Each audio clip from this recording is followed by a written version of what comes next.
আসসালামু আলাইকুম। কেমন আছেন সবাই? আশা করি সবাই ভালো আছেন। জুম্মা মুবারক। আজকে শুক্রবার। আমরা যাচ্ছি, এটা হচ্ছে ননদের মেয়ে। আমরা যাচ্ছি ননদের মেয়ের জামাই আনতে। আমাদের ঝিনাইদহ বাস স্ট্যান্ডে যাচ্ছি। তো বলছি চলেন আমি এখন একটা ফুলের তোড়া নিয়ে যাই। সিঙ্গাপুর থাকে জামাই আমাদের। আমরা সবাই গেছি, আর আমার মেজো মেয়েকে প্রচুর ভালোবাসে। আমার 3 মেয়েকে, আমার ছোটো মেয়েকে অবশ্য দেখিনি। আমরা যাচ্ছি, দেখেন আমার ননদের মেয়ে আর নাতি ছেলে আর সে জামাই দাঁড়িয়ে আছে।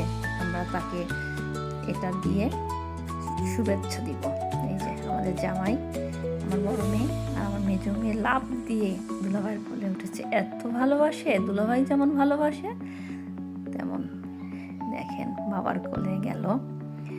এটা হচ্ছে নাতি ছেলে, 2 বছর বয়স হয়ে গেছে, 2.5 বছর বয়স চলে। 2 বছর আগে দেখছিল। একমাত্র যাদের হাজব্যান্ড প্রবাসে থাকে আর যেই সন্তানগুলো রেখে যায়, শুধুমাত্র তারাই জানে কেমন লাগে। আল্লাহ হাফেজ।